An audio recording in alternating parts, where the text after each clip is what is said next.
Welcome back to another episode on NFR Plus, and for today's episode, Lou and I are going to be going through our top 10 diss songs of all time. It's a very fitting time to do this, considering what just happened and transpired in hip-hop. And if you guys want to see more diss song material just like this, Lou and I released our official tier list for iconic diss songs on our main channel. If you guys want to access the main channel, the link is in the description. You guys could go subscribe over there. We're releasing episodes every single week, just like this channel. But Lou, let's get into this, all right? Because top 10 diss songs of all time, to be quite honest with you, it was a pretty easy list to put together for me. Like I had songs that I was able to incorporate here where I'm like, well, this is easy for me if I'm being honest. For me, it was more so like the ones that I had to leave out. Like it would have been easy to maybe craft like a top 20, top 25, but some honorable mentions on my end would be Nail in the Coffin by Eminem. That did not crack my list. So surprisingly, like Eminem being one of the best battle rappers ever doesn't have a single song in my top 10 list. He didn't make my top 10 either. Interesting. He didn't make my top 10 either. Wow. Absolutely. The Bridge is Over.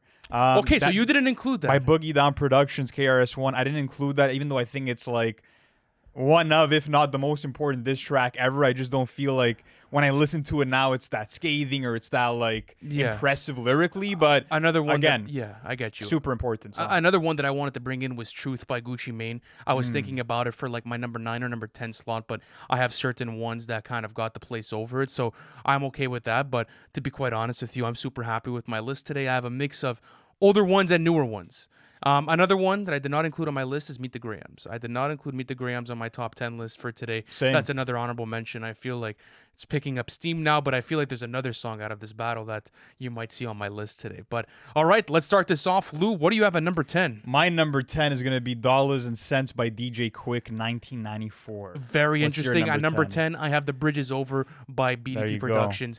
KRS-One. So if you guys are going to go, if you go watch our tier list for iconic diss songs, Lou and I did a full breakdown on this. It's an iconic diss track, especially for the boroughs of New York, and basically seeing all of the major players within hip-hop in New York kind of go at it with each other. And, of course, this comes to us by BDP Productions, and of course, this is what propelled like KRS-One into a whole different stratosphere. It was a massive battle for New York. The content matter is not necessarily the most aggressive in approach, but it's just like it was that competitive time in hip-hop where New York was trying to find its borough and trying to find like, okay, who's going to make it to the top? So without revealing too much information for you guys, I want you guys to go read it for yourselves and listen to it for yourselves on, Apple, Spotify, wherever you guys go do that, and open up Genius. There's a bunch of cool bars, but you guys are going to be very familiar with, that famous KRS-One flow that he uses for the hook of the song itself. So super iconic. I wanted to include it at number 10.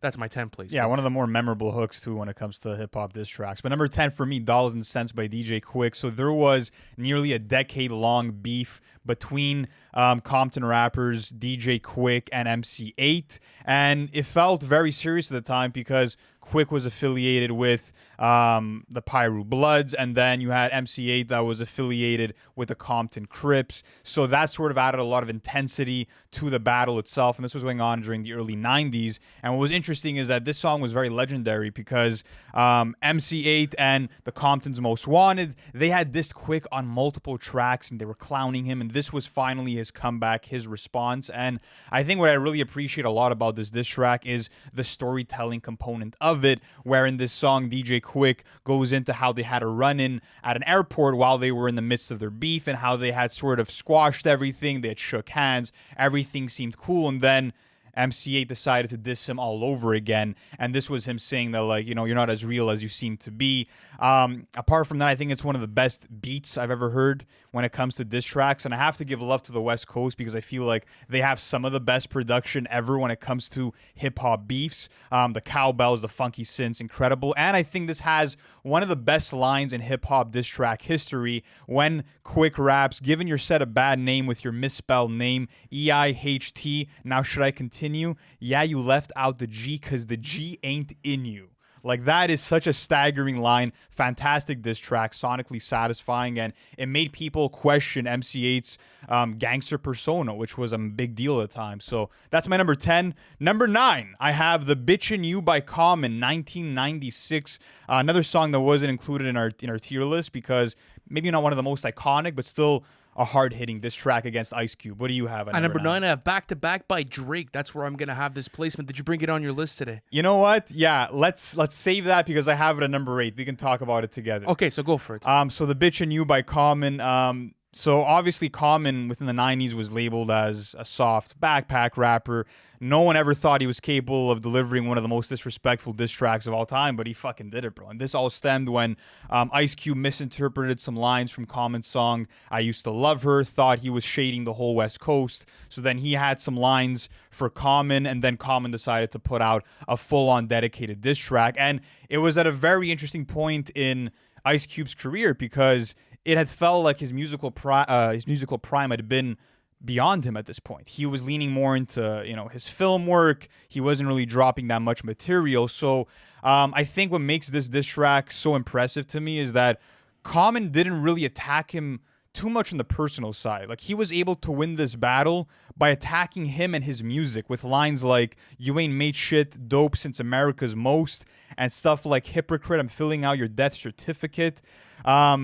And what's interesting is that, like, whether you credit this song for doing it or not, Ice Cube's music career wasn't really the same after this and after 1996. It wasn't this song. And yeah, I love what he did here. Also with some funny lines like I'ma have to wreck a hoe Shay, and him just calling a legend like Ice Cube a bitch for the entirety of the song was just so disrespectful. It was ballsy. And it made sense because Cube did get overly emotional for that line he had on that one song. So I just feel like this is one of those underdog stories that just really always struck me as super impressive. So that's my number 9. But number 8, which is your number 9, Back to Back by Drake. Yeah, so I might as well give you guys my number 8 at this point. It's going to be second round KO by Cannabis. I'm going to have that at my number 8's position. But yeah, let's talk about Back to Back because we have it at a similar position.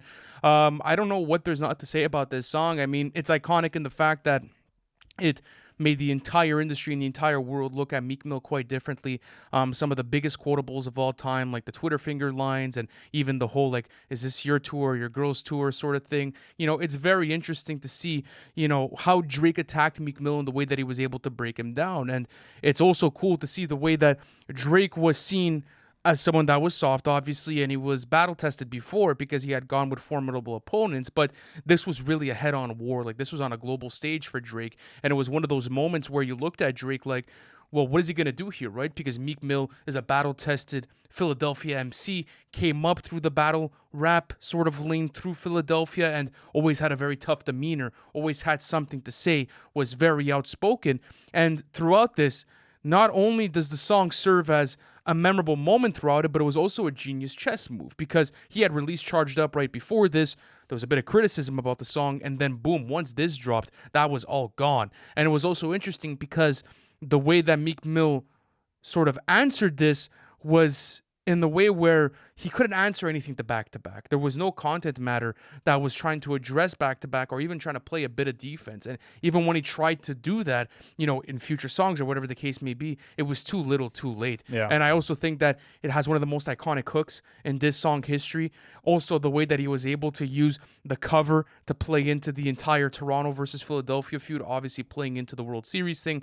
I always felt like it was such an important diss song in history. And you could also say that this is coming at a prime time in Drake's career. And, you and I have spoken about this, many times before, but if Meek Mill, didn't have this information and maybe it was someone else with the information about the ghostwriter, maybe it would have been better delivered and then Back to Back wouldn't have stung as much.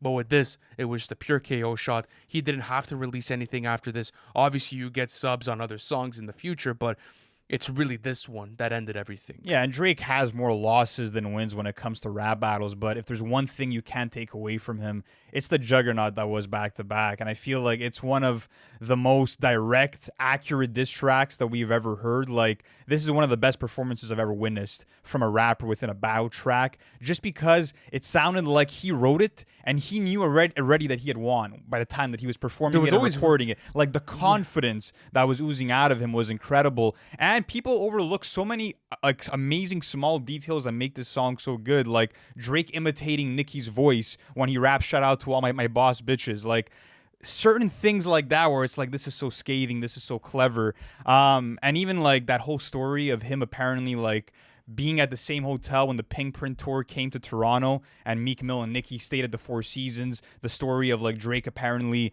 getting a room in the same hotel directly one floor above them and like just fucking playing this song on loop, full blast, and like keeping them up while bumping, like by having the song being at full blast. Like just crazy era for battle tracks, and this is gonna be the best battle track song that I think Drake ever puts out. I don't know how you could beat this. This was a big chip for him. But yeah. All right, let me talk about second round KO. Now that we're talking about the 8th placement, this is going to be by Cannabis, released against LL Cool J, one of the most iconic beefs in rap history. And this was interesting because there was always tension that was brewing between them. And for a long time, you know, people were asking themselves, well, what's going to happen with this? And initially, LL Cool J releases first round, and then after that, Cannabis kind of plays into that and hits him with the second round KO. And if you guys are familiar with this video as well, it's super fucking cool.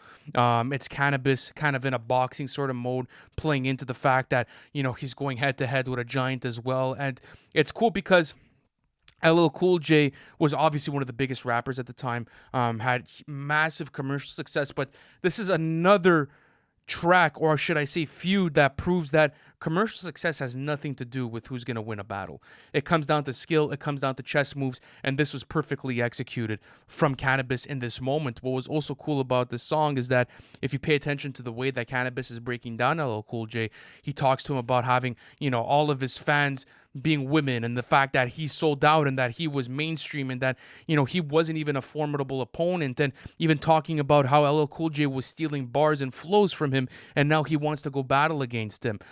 You know, even telling him to concentrate more on his maybe TV show and movie production sort of stuff instead of coming back into the ring and trying to challenge him. And, you know, I'm not saying that this was a pivotal point in LL Cool J's career where this was like a nail in the coffin for him. He was never able to come back, but it was more of David and Goliath sort of situation where it was like, you know, you had LL Cool J, this bigger than life figure in the hip hop game that had millions and millions of fans, and Cannabis was extremely popular and, you know, had a huge fan base, but it was nowhere near the same level of stardom, and he just absolutely destroyed him on this track, even lyrically.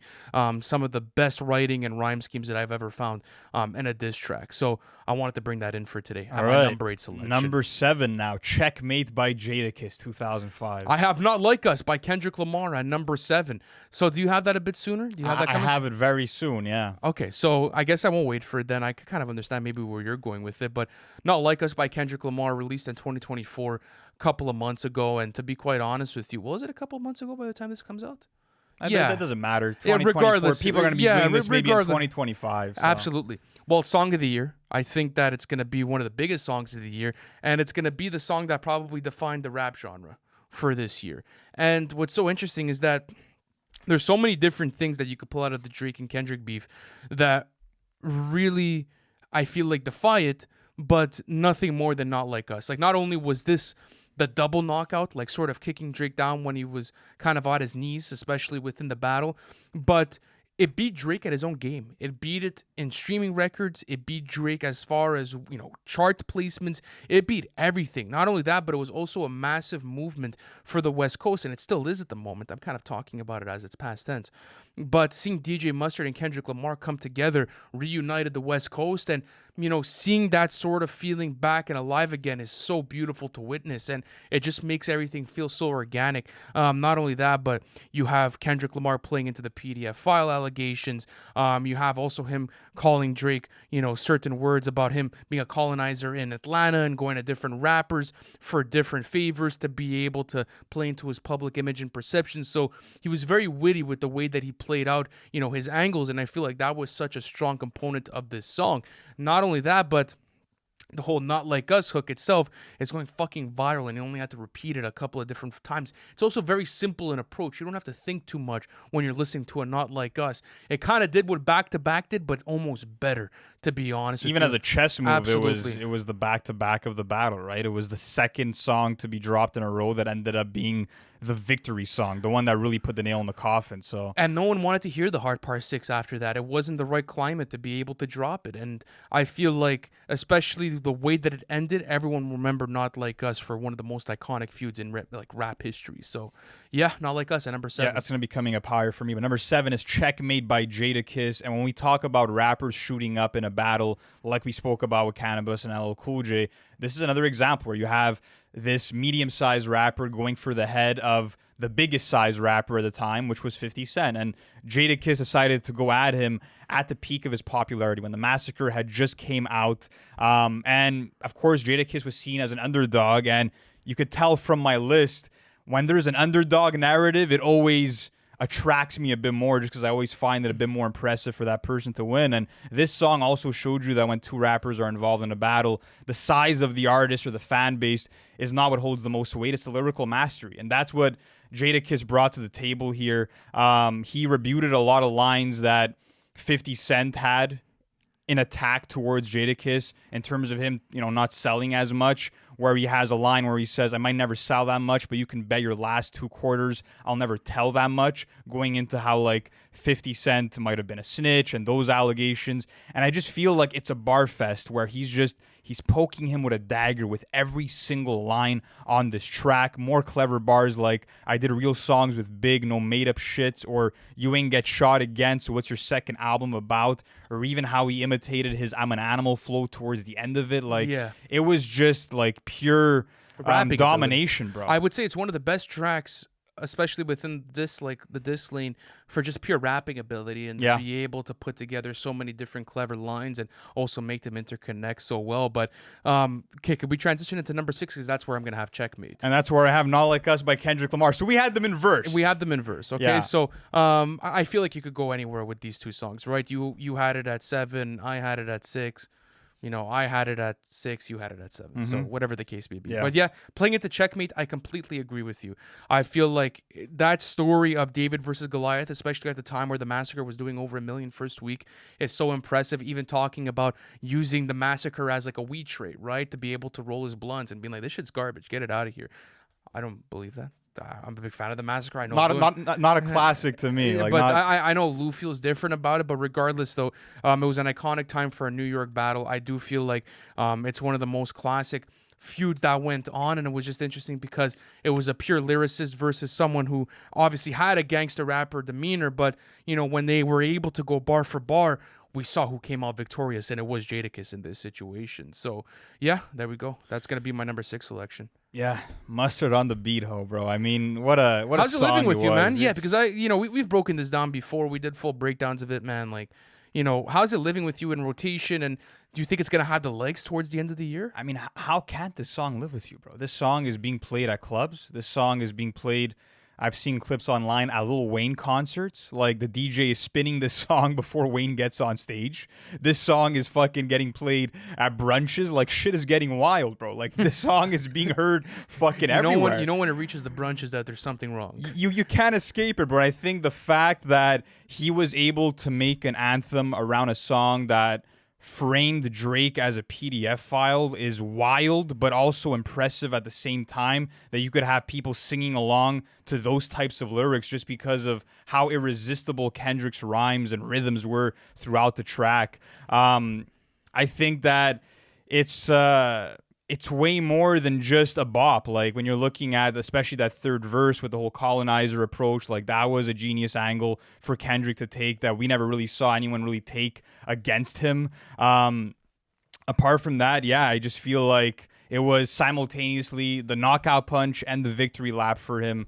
And I think that why it's ranking so high in my list personally is just because this truly might go down as the greatest rap battle of all time. And this was the song that won it all for Kendrick. Absolutely. So you have to have it this high up, in my opinion. You very well do. I completely agree with you. But okay, let's go into the top 5. Do you think we're gonna have? Yeah, do you think we're gonna have same placements? Are we gonna have? I think we're gonna have the exact same 5, but I think we're gonna mix them all up. That's what I think's gonna happen, except for number 1, maybe. But I feel like the rest are gonna be mixed up. Okay, number 5, Takeover by Jay-Z. Number 5, Takeover by Jay-Z. Okay, okay, all right. Starting off on the same page here. Fuck.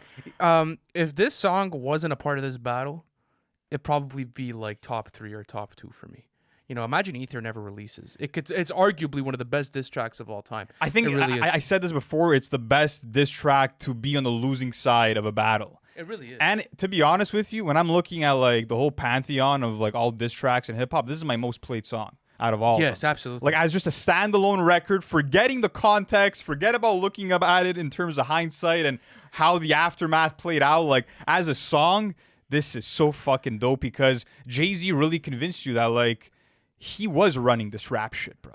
Like the confidence, the delivery. I mean, he really made you feel with his tone, his boldness, that he was on top of the world and he was that guy. Absolutely. The ability to also juggle Nas and Mobb Deep in the same song as well is quite impressive. And I like that you said that because when I was 10 or 11 years old, I had no fucking idea that Takeover was this song, right? Like, I'm not going into Genius. I'm like 10, 11, and I'm just bumping the Blueprint because I like the Door sample, for example, and I'm just enjoying the charisma for it. And then later on, you find that it's one of the most iconic diss songs of all time. And what's cool is that it did give Nas 9 months. He had 9 months to respond to this. So maybe if Nas responds a bit earlier, it's like, well, is Ether as calculated, right? Because then you got to start asking some questions. Like, it put a lot of pressure in. For those 9 months, it was probably like a big jolly time for Jay-Z because he probably felt like he won. And he probably felt like, hey, like I had that type of room, right? So I also feel like when you look at the track itself, it's one of the best Jay-Z songs of all time, low-key. Yeah. It's one of the best Jay-Z songs of all time. You could argue that this is like a top 20, top 15 Jay-Z song. I wouldn't put a top 10, but actually, you could maybe make that argument. But regardless, though, it's also top tier in his own catalog. Even the angles, like saying that Prodigy's like the soft ballerina, or saying how like Nas was like a window watcher who didn't really live through the experiences he's rapping about, and that he showed him his first gun while they were on tour together. Like really hard hitting shit. And I wish that I was at that Summer Jam performance in '01, bro. Like it must have been fucking pandemonium. Like it must have been madness, bro. It must have been madness. There witnessing that when it first debuted. Crazy fucking shit. Crazy shit. But the ultimate warning shot as well. And I think that's why, like you said, Nas, that took so much time, is that this song blew everyone away. Well, it's so good that people are still putting it into like their top 5 list for diss songs, and Jay-Z lost the battle. That's how strong this song is. Yeah. So there's nothing you could do at that point. Number 4, I think this is where we have a different track. I have No Vaseline by Ice Cube. I have Story of Adidon. There you go. All right, so I think we know what we're gonna do here. I don't think so. Anyways, we're gonna wait. We're gonna wait to see what happens. Fine. I don't want to spoil too much right now. But Story of Adidon, probably the most like savage moment in hip hop history, like the biggest plot twist ever. We had posted up that reel in that YouTube short and the TikTok, like the short form piece, where I had asked you what was the biggest plot twist in hip hop history, and a lot of people were saying this. Like people weren't able to even wrap their heads around what had happened on Story of Adidon. And of course you have, the story of OJ sample that was obviously used on 444. And it plays into the entire fact of the song, whatever. You guys could do your research. And all that. Absolutely. But what's so cool is like the way that Pusha T convinced you and the way that he led you in to the information. Also talking about how Drake wanted to save, his revealing his child for like an Adidas press run, and also talking about how, your fro's not nappy enough, talking about his culture and how he doesn't belong within the rap industry and how he never belonged, and how, when you're battling me, you're not battling, just anyone. You're battling someone that'll fucking dissect you. And that's exactly what happened. And Drake admitted it himself in the Rap Radar interview, where it was just a fucking genius chess move. There's nothing you could do, bro, after that. There's nothing that could have been released after that fact that would have made me look at Pusha T like, well, maybe he has something to answer back with. The Story of Adidon will go down as one of the most savage moments in hip-hop history. I'm glad you said that, because I feel the same way, where it's like, that was the deepest stab that I've ever witnessed in a rap battle, where it's like, bro, you literally cannot come back from that. It doesn't matter what dirt you end up getting on Pusha T. It doesn't matter how fantastic the follow-up is. Like, that was just the biggest fucking... Well, not only that, but I think Drake broke it down himself on the Barber episode with, like, the barbershop. The shop, yeah. Yeah, the shop with LeBron James and whatever the case may be. And he wasn't even mad at, like... I'm sure he must have felt a way, obviously, about the Sun information, but that wasn't the part that pissed him off. It was obviously the OVO 40, like, tick, tick, tick bars. And once you start getting into that, that's even worse, bro. That is savage. You're going after the guy's team and you're playing into a guy's MS. Like that was so undeserved. Like Noah did not deserve those lines at all. But on a lyrical level, that was fucking insane. That was it. That's what I'm saying. It's insane. It is literally one of the most savage diss tracks you will ever find. And you know, with the Sun information, whatever, it was maybe going to come out at a certain point and it was going to do its own thing. But the fact that he was the one to do the grand reveal in front of everyone for Drake is quite interesting. And I always found it interesting. But going to No Vaseline, man, what do you got? Yeah, I spoke about this song a lot in the tier list. What I will say is that, like, looking in hindsight now, it's funny to me just because I can't imagine a single MC from NWA ever being able to actually compete with Ice Cube in a rap battle. So it's almost like it was GG's from the get-go. Yeah, that's what I'm saying. Like, I feel like people that were experiencing it in real time must have known from the get-go. It's like, okay, Ice Cube came out with a diss track. Yeah, it's over. Like, he bodied them. Like, you didn't have to go into the song to know that. But what I will say I find very interesting about the song is that obviously it's disrespectful because he's slinging out insult after insult, and it's just a firestorm of all of that. But what I feel like people don't talk about often is that the fact that this is such an NWA type song in the sense that its message is based on resistance. Like, the message is based on, like, continuing that NWA mission of confronting the power and criticizing the powers that be. And Ice Cube was the odd man out here, but, like, he was calling out some shit and, like, sticking to the group's core values while doing it, where it's like, we are being taken advantage of. Like, how is it that NWA's albums have sold over fucking 3 million copies and I'm going home with $32,000? Like, something's not adding up here. So I think it's a classic diss track. The beat is insane. I love how he structured the song in terms of dedicating a verse to Eazy, dedicating a verse to fucking Dr. Dre, and then, like, only shedding a few bars on Yella because he wasn't worthy of more. Like, just it was pure mastery from Ice Cube, and there's not many songs that really live up to this. So I completely agree. And with the impact, the fact that, like, whether it aged so well. Bro, they disbanded shortly after. Like, whether, again, it was this song that did or not, the way that it was perceived. But it definitely pushed them, that's for sure. Exactly. Especially if you watch the Defiant ones, you'll know that. But on my number 3, I have No Vaseline by Ice Cube. So what do you have at number 3? So now I know the rest of your list. So I guess something that'll surprise you. Number 3 is Hit 'Em Up by Tupac. Yep. Story of Adidon's not in here. We shall find out. We shall find out. Okay, that's interesting. All right, so yeah, listen, talking about No Vaseline, I think you did a great job explaining it, but just to further add on to it, like, they had talked about, you know, what that moment felt like when they had dropped it, and it was embarrassing for them, man. It was embarrassing. He made a fucking anthem just calling out their entire business model, and it also proved to be that, like, without Ice Cube, you didn't have anything to NWA. He was the heart and soul of that entire group, and he provided so much value for them on the writing side of things. And I think that he had every single right to feel like he was getting gypped because, like you said, it's fucking triple platinum, and he's bringing home $32,000, right? So there was definitely some shady business stuff going on.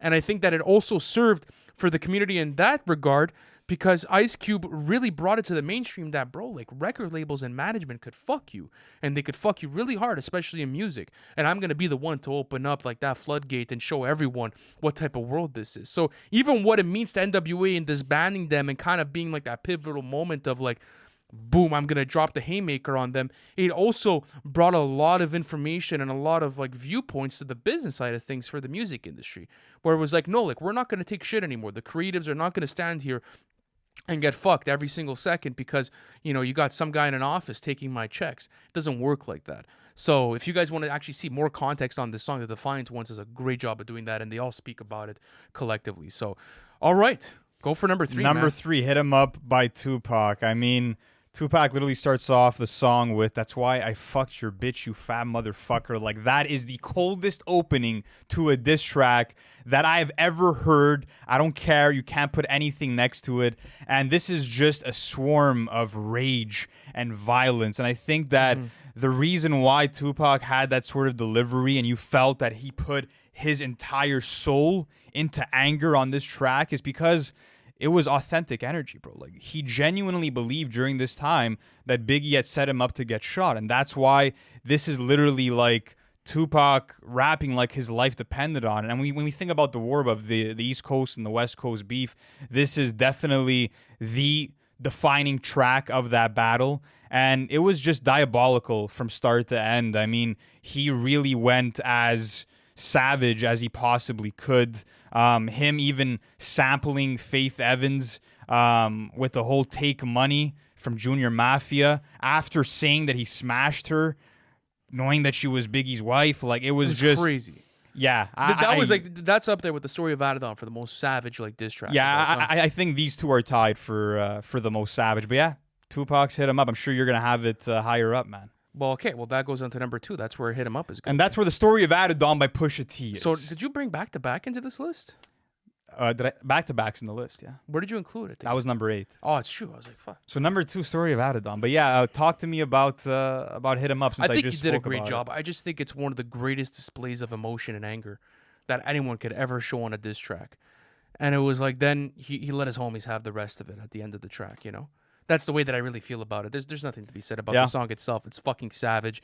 It doesn't make any sense. And when you really look at it, it's just, it's that moment. It's like what the story of Adidon was like in the 90s. Like, let's say, in the 2010s, but in the 90s, if you get what I'm trying to say. Like, that's another haymaker. That is just a nail in the coffin. There's no coming back from that. Yeah. He won the entire rap feud. Obviously, you know, things didn't end up well, and I don't think any of them won, to be quite honest with you. But in real life, real life, it just ended up in a horrible situation. But for the rap battle itself, you could say that this was the one that ended it. Absolutely. But yeah, story of Adidon. This is easily my favorite diss track that I've ever experienced in my lifetime. Like, this is one of those songs where I remember exactly where I was. Like, it was summer of 2018. It was a fucking Tuesday, and I was working at this factory. I was packaging like these LED lights, and I remember getting the notification that the song had dropped. So like, I'm like, hold on a second. Like, I immediately told my supervisor, I'm like, yeah, I need to go on break like right now. So I take a break. I take a 15-minute break. I literally run through the track 3 times in a row, and I did not want to get fucking back to work after I ended that session. We met up that night. We did meet up that night. We met up that night. That was at my grandmother's house when I got that notification. Absolutely. Because remember, it was released like, it was in the afternoon time. It was in the afternoon. It was in the afternoon. I think it was like 4 or 5 p.m. or something. I was about to, like, I was sitting at my grandmother's counter and I was eating lunch, like a late lunch or something, and I got the notification. I'm like, oh, fuck.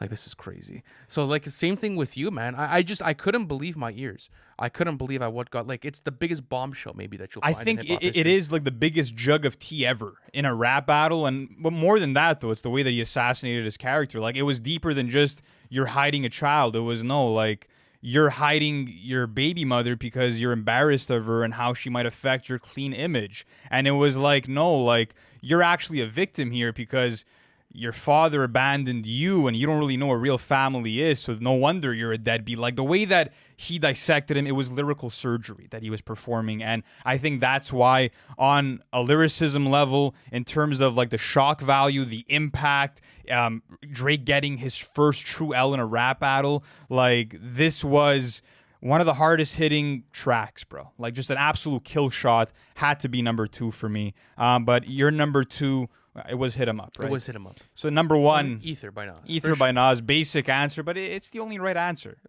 Come on. You got ethered. It's a verb. Yeah. So. It doesn't get worse than that. It's crazy. It's literally an action. It's an action now to get ethered. I mean, we've spoken about it so many different times. Like, obviously, like, diminishing Jay-Z's career and shit like that. But why do you think everyone has a number 1? So many reasons, bro. I mean, I think that a big reason why is that when you look at all of these battles that we were talking about throughout this whole episode, this was the biggest battle in the sense of, like, you have both guys that are considered to be challenging for the throne that are on the same skill set level, you could argue. Like, it was the best, like, matchup in terms of, like, how they were evenly paired up. That's very true. And I think that when you're looking at, you know, all the iconic lines about, you know, Eminem murdering him on his own shit and how he flipped that from Jay-Z saying that Nas's bodyguard killed him on the Uchiwali remix. And then, you know, I rock hoes, y'all rock fellas. Like, just so many lines that stuck with people. Cockafella. Yeah, the Cockafella records, like, just so much scathing shit. Absolutely, yeah. It was absolutely hilarious. It was a big comedic factor in it. And he spoke to Jay-Z like he was his son, bro. Absolutely. He's like, I care for you, man. Like, well, that's what I'm brought the ego out of it, you know? Yeah, absolutely. And it's interesting because you could see a lot of influence from a lot of different tracks here that are maybe newer, like example, like A Story of Adidon, or even Not Like Us, that share similar qualities that with it, like from what an Ether did. And I always felt like that was the benefit of Nas's music, especially with the way that it's been aging, is that everyone goes back and studies what he did because he's always taken clean victories. He's always been able to come back, and he's always been able to have such strong punches. But guys, let us know in the comment section, how do you feel about Lou and I's list? What did we get right? What did we get wrong? And what top 10 list should we do next? And let me know in the comment section, what is your favorite? I'm not saying best. What's your favorite, like most played diss song of all time? Thank you so much for watching this, and we'll catch you in the next one. Peace.